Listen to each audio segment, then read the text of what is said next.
निरंतर रटते उनमें दिव्य शक्ति जागृत हो जाती। जैसे दो लकड़ियों के बार बार घर्षण से अग्नि उत्पन्न हो जाती शक्ति।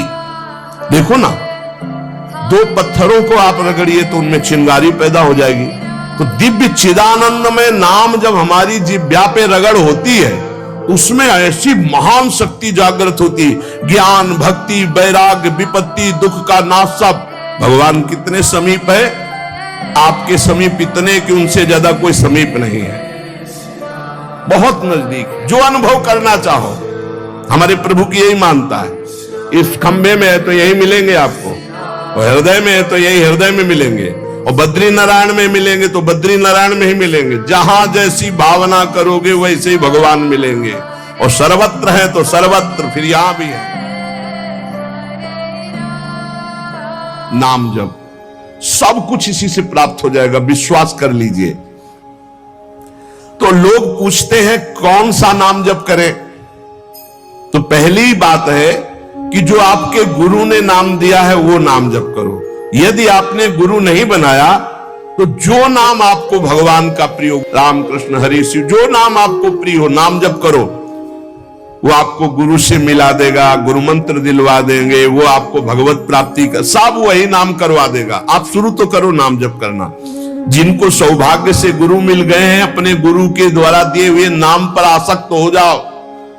और मन का एक स्वभाव है, ये बगल में कुछ लेके चलने का स्वभाव है, गुरु से हटकर कुछ लेके चलने का। ये स्तोत्र ले ले, ये नाम ले ले, ये इसका स्वभाव है। इसी स्वभाव को हटाना है।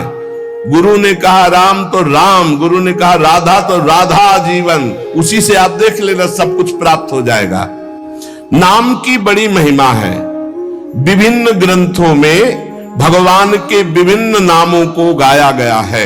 जो तुम्हें नाम प्रिय लगे, और भगवान के अनंत नाम हैं। सभी भगवान के नाम समान बलशाली हैं, पर विशेषता होती गुरु प्रदत्त नाम में। जैसे गोस्वामी जी को राम नाम सर्वोपरि, चैतन्य महाप्रभु कृष्ण नाम सर्वोपरि, हरिवंश महाप्रभु राधा नाम सर्वोपरि, कोई हर्ज नहीं। उसी एक परम तत्व के अनेकों नाम हैं। जिसको जो प्रिय लगे खूब पकड़ लो उस नाम को, जोर से बार बार उसे जपो। तो जो भगवान का नाम निरंतर रटते उनमें दिव्य शक्ति जागृत हो जाती। जैसे दो लकड़ियों के बार बार घर्षण से अग्नि उत्पन्न हो जाती शक्ति। देखो ना, दो पत्थरों को आप रगड़िए तो उनमें चिंगारी पैदा हो जाएगी। तो दिव्य चिदानंदमय नाम जब हमारी जिह्वा पे रगड़ होती है, तो उसमें ऐसी महान शक्ति जागृत होती। ज्ञान, भक्ति, वैराग्य, विपत्ति, दुख का नाश सब।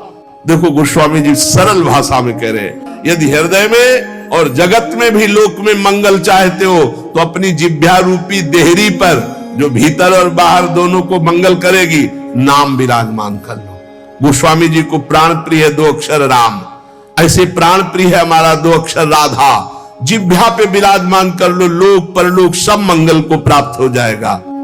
सर्वत्र भगवत दर्शन। तीसरी बात आई, पहला आया अपने इष्ट के अनन्य, दूसरा कैसे हो तो बोले निरंतर नाम जप करो, और तीसरा सर्वत्र भगवत दर्शन। ये सर्वोत्तम बात है। चाहे वो चांडाल हो, पशु हो, पक्षी हो, जड़ हो, चैतन्य हो, जहां तुम्हारी दृष्टि पड़े तो उसमें देखने की कोशिश करो, इसमें भगवान श्री हरि विराजमान है। जैसे दूर से पड़ी हुई रस्सी सांप दिखाई देती है, न सांप पहले था ना बाद में रहेगा, बीच में भास रहा है, और बीच में है रस्सी, भास रहा है सांप। ऐसे ही ये संसार पहले नहीं था, बाद में भी नहीं रहेगा, बीच में भास रहा है, और है श्री कृष्ण, है प्रभु, और भास रहा है संसार। ये झूठा भ्रम हो गया है। स्त्री है, पुरुष है, जड़ है, चैतन्य, एकमात्र भगवान बना हुआ है, जो सब में मुझको देखता है और मुझ में सबको देखता है। वो मेरे नेत्रों से कभी ओझल नहीं होगा, मैं उसके नेत्रों से कभी ओझल नहीं होगा। और एक श्लोक आता है कि मैं किसी में प्रवेश नहीं हूं, कोई मेरे में प्रवेश नहीं। वही यहां कह रहे हैं, नहीं आधार नहीं को हरि महा।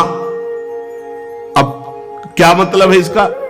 बोले इसका मतलब है जैसे कहा जाए बर्फ में पानी नहीं है और पानी में बर्फ नहीं है, बात कैसी रहेगी? क्योंकि बर्फ ही पानी है, पानी ही बर्फ है, भेद ही नहीं है। तो कहा जाए बर्फ में पानी प्रवेश नहीं कर सकता और पानी में बर्फ प्रवेश नहीं कर सकती, उसकी अलग सत्ता नहीं, बर्फ ही पानी बनी हुई है, पानी ही बर्फ है, कोई अंतर नहीं। तो कह रहे कि नहीं आधार। बोले कैसी बात कर रहे हो? बोले इसलिए कह रहा हूं कि वही है, दूसरा कोई है नहीं। प्रभु किसी में प्रवेश नहीं करते क्योंकि प्रभु ही है पहले से, तो किसी में प्रवेश करे? और कोई प्रभु में प्रवेश नहीं कर सकता क्योंकि कोई है ही नहीं, प्रभु ही है। स्वयं हरि जगत बने हुए हैं, सब कुछ ये हरि बैठे हैं। बस ये नेत्रों का हमारा दोष हट जाए, चश्मा बदल जाए, केवल हरि है। सिय राम मैं सब जग जानी, मानी नहीं, जानी, जान के, देख के। अति समीप, भगवान कितने समीप है? आपके समीप इतने कि उनसे ज्यादा कोई समीप नहीं है, बहुत नजदीक है। इतने नजदीक है कि अपने आप से भी नजदीक हरि है, अपने आप से भी। आप अभी अपने को शरीर मान रहे हैं या मन मान रहे हैं या स्वभाव मान रहे हैं, स्थूल सूक्ष्म कारण तीनों से नजदीक भगवान है। और इतने दूर है कि जन्म जन्म लग जाएंगे खोजते हुए, मिलना बहुत कठिन है। क्यों? क्योंकि बाहर खोजने से नहीं मिलेंगे, अंदर डूबने से मिलते हैं। अंदर जो लौट कर डूब गया वो पा गया हीरा, और जो बाहर चाबी घर में खो गए हैं और बाहर जंगल में पूरा जीवन ढूंढो, मिलेंगे क्या? घर में लौटो, अंतर में आओ, बहिर्मुख बात छोड़ो, अंतर्मुख हो करके एक चरणदास चित्त मनंतई से अकेले अंदर घुसो। कुछ लेके नहीं जाओगे प्रेम गलियत साकरी, जितने संबंध सब ये बोझा है, नहीं ले जाओगे अंदर। अंतर्मुख अकेले होकर असंगो हम, और फिर ढूंढो तो मिल जाएगा, वही मिल जाएगा। और जब वो मिलेगा तो ढूंढने वाला नहीं रहेगा, केवल वही वो है जो अनुभव करना चाहो। हमारे प्रभु की यही मानता है, इस खंबे में है तो यही मिलेंगे आपको, और हृदय में है तो यही हृदय में मिलेंगे, और बद्री नारायण में मिलेंगे तो बद्री नारायण में ही मिलेंगे। जहां जैसी भावना करोगे वैसे ही भगवान मिलेंगे। और सर्वत्र है तो सर्वत्र फिर यहां भी है। कैसे भगवान समाये हुए हैं? जैसे दूध में घी। अब दूध में पूड़ी बनाओ, नहीं बन पाएगी। अब प्रक्रिया है, दूध को दही जमाओ, दही का मंथन करो, मक्खन निकालो, मक्खन को सिराओ, घी आ गया। ऐसे ही गुरु प्रदत्त साधना के बिना यह दृष्टि नहीं प्राप्त हो सकती। सर्वत्र श्री भगवान है। भगवान कैसे समाये हुए? पय घृत, दूध में घी के समान। जैसे अग्नि और लकड़ी, लकड़ी में कहीं अग्नि है लेकिन घर्षण करो, अरण्य मंथन उसी को तो कहते हैं। लकड़ी के घर्षण से अग्नि पैदा हो जाती। जैसे एक छोटे से बीज में पूरा वृक्ष है, उसकी डाल भी है, उसका पत्ता भी है, उसका फल भी है, लेकिन उसको जब आप भूमि पर प्रक्रिया से गाड़े, बीज अंकुरित हो, तब आपको यह अनुभव में आएगा। आनंद समुद्र भगवान ही सब रूपों में व्याप्त है। एक बार ये दृष्टि आ जाए कि सर्वत्र भगवान है, वो भव समुद्र से पार हो गया। पर इस दृष्टि में बड़ा धैर्य की जरूरत है, क्योंकि जहां आपकी दृष्टि हुई तहां माया अपना रंग शुरू कर देगी। जब देखने चलोगे ना भगवान को, तो ये द्वंद अपना आक्रमण करेंगे। कभी सुख फंसा लेगा, कभी दुख, कभी लाभ, कभी हानि, कभी मृत्यु का भयावा, कभी मान, कभी अपमान। जो इन सब में भगवान को देखता है वही निकल पाएगा। बड़ा कठिन है जब कोई अपमान करे उसमें भगवान देखे। बड़ा कठिन है जब कोई मारने आवे, कोई कहे आओ भगवान मार दे आके। ऐसा बड़ा कठिन है। कोई हमें गाली दे, हानि करे, तिरस्कार करे, हम उसमें भगवान देखें, लेकिन है भगवान। बहुत कठिन है। भगवान एक ऐसी स्थिति दे तभी होता है, नहीं तो ऐसे। अब नामदेव जी ने जब कुत्ते में भगवान को देख लिया, भूत में भगवान को देख लिया, तो एक भगवान से सख्य भाव से बात करने लगे। एक दिन कहा, विठ्ठल भगवान, पांडुरंगा, आपकी कृपा से अब मैं सब में आपको पहचान लेता हूं। भगवान ने कहा सही। बोले आप किसी भी रूप में छुपो, अब हम आपको पहचान लेंगे। भगवान मुस्कुरा दिए। थोड़ी देर में विचार आया कि मंदिर में बैठ के भजन करने से बड़ी भीड़ हो रही, लोग आ जा रहे हैं, विक्षेप पड़ता, मंदिर के पीछे चलते हैं। अभी तक विचार नहीं आया था। अब मंदिर के पीछे जाके जो भजन में लगे, कीर्तन में, सो देखा कि 10 बच्चे आ गए, कबड्डी खेलने लगे। यहां बड़ा विक्षेप, चलो नदी किनारे चलते हैं। तो नदी किनारे जाकर कीर्तन करने लगे। अभी कीर्तन शुरू हुआ था कि वहां बैलगाड़ी से तंबू कनात उतरने लगी, हो हल्ला शुरू हो गया। उनके नजदीक दूर से गए, बोले यहां भजन करने आए थे, यहां भी उपद्रव शुरू किया। तो उसकी पत्नी गड़ासा लेके निकली, बोले हम भोजन की व्यवस्था भगवान ने कर दी है, मिल गया है, काट के अभी हम बनाते हैं, हम सब लोग खाते हैं। नामदेव जी ने कहा यहां तो मरने वाला प्रोग्राम शुरू हो गया, ये कौन लोग हैं जो हमें काट के खाएंगे। गड़ासा लेके दौड़ी नामदेव जी की तरफ। पति ने कहा तुम चिंता मत करो, दूसरा गड़ासा लेके वो दौड़े।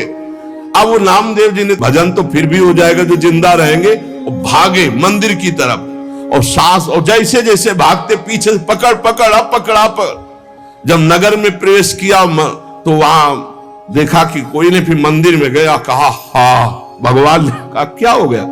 बोले प्रभु ऐसा ऐसा घटना घटी, पता नहीं किस देश के वो लोग थे कि वो कह रहे थे लाओ काट के खाते हैं, और वो दौड़ पड़ी उनकी पत्नी। फिर वही बोले पहचाने नहीं क्या। बोले प्रभु पहचानना क्या है, वहां इतना बड़ा गड़ासा ले। बोले रुक्मिणी जी वो थी और मैं था, और कौन था, और कोई दूसरा थोड़ी था। बोले अगर मैं छुपना चाहूं तो तुम मुझे पहचान। बोले प्रभु प्रभु सोई जाले जी देव जलाई जालत तुम्हें तुम्हें। भगवान ये कभी अहंकार न कर ले कि मैं बड़ा भगत बन चुका हूं, सब में भगवान देखता हूं। ऐसा रूप लेके आएंगे कि समझ ही नहीं पाओगे।